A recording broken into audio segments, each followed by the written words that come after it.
যে গ্রাম উন্নয়ন কর্ম গাক এটা একটা এনজিও।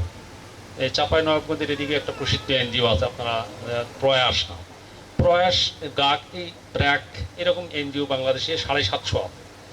তো এই 750 এনজিওর মধ্যে প্রতি বছর এনজিওদের একটা র্যাঙ্কিং করা হয় based on the number of beneficiary, মানে সদস্য কতজন আছে এবং ওই সংস্থার ঋণের স্থিতি কত, এটার উপর ভিত্তি করে প্রতি বছর micro credit regulatory authority, Bangladesh অর্থ মন্ত্রণালয়ের একটা প্রতিষ্ঠান, সেই প্রতিষ্ঠান এটা একটা র্যাঙ্কিং করে। র্যাঙ্কিংয়ে আমাদের অবস্থান কোনো বছর 12, কোনো বছর 13, এরকম অবস্থানে নেই আমাদের অবস্থান।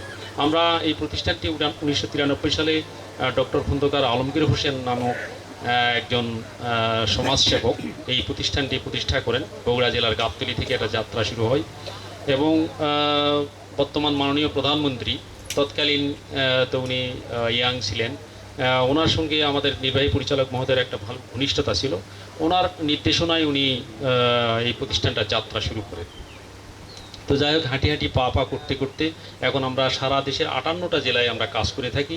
আমরা শুধুমাত্র ওই ঋণ কার্যক্রমের মধ্যে সীমাবদ্ধ নয়, আমরা এই চক্ষু হাসপাতালের মধ্যেও সীমাবদ্ধ নয়। চক্ষু হাসপাতালের কথা বললেন, আমাদের 3টা হাসপাতাল আছে, বগুড়াতে একটা, ঢাকাতে একটা, দিনাজপুরে একটা। এর বাদেও আরও ঢাকাতে আরও 2টি হাসপাতাল আমরা হয়তো এই বছরের মধ্যে স্থাপন করব। পাশাপাশি অন্যান্য জেলাতেও হাসপাতাল হবে আমাদের। প্রফেসর মোস্তাফিজ স্যার যেটা বললেন যে রাজশাহীতেও আমরা একটা উদ্যোগ নিয়েছিলাম, পরবর্তীতে একটু বিভিন্ন পলিটিক্যাল কারণে হয়তো একটু বিলম্ব হয়েছে, পরবর্তীতে আবার আমরা স্টেপ নেব। আমাদের পরিকল্পনা হচ্ছে বিভাগ ভিত্তিক এরকম হাসপাতাল তৈরি করা, যাতে আমরা এইরকম প্রত্যন্ত অঞ্চলের দরিদ্র মানুষের এই সেবাটা দিতে পারি। আপনারা হয়তো, আপনাদের সবারই ধারণা আছে, বিশেষ করে সাংবাদিক ভাইয়েরা আপনারা তো ভালোই জানেন যে এনজিওদের কাজ কী। এনজিওর কিন্তু নন প্রফিটেবল একটা প্রতিষ্ঠান।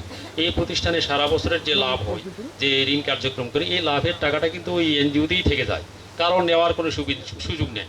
আমরা সবাই চাকরি করি, আমাদের সংস্থার যিনি প্রতিষ্ঠাতা উনিও যেমন চাকরি করেন, তবে দেশের বিশেষ করে উত্তরাঞ্চলে যতগুলো চোখের হাসপাতাল আছে তার মধ্যে সেরা, এইটুকু আমরা বলতে পারি। এখন আজকে যে শনিবার, আপনারা গেলে খুব শুনবেন যে, আপনারা আজকেই যাবেন, শুনবেন যে গতকাল কতগুলো রুগী হয়েছে। আজকে কমপক্ষে 550 থেকে 600 রুগী হবে হাসপাতালে, এবং 3টে হাসপাতাল মিলে প্রায় 1000 থেকে 1200 জনের প্রতিদিন সার্ভিস ওখানে পাবে।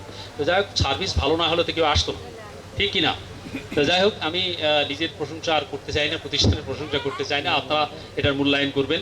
তা আমরা আমাদের সেবা দিতে বদ্ধপরিকর, সেবার মান উন্নয়নের জন্য বদ্ধপরিকর, এবং এটার যাতে কার্যের ধারা আরও সম্প্রসারণ করা যায় সেই ব্যাপারেও বদ্ধপরিকর।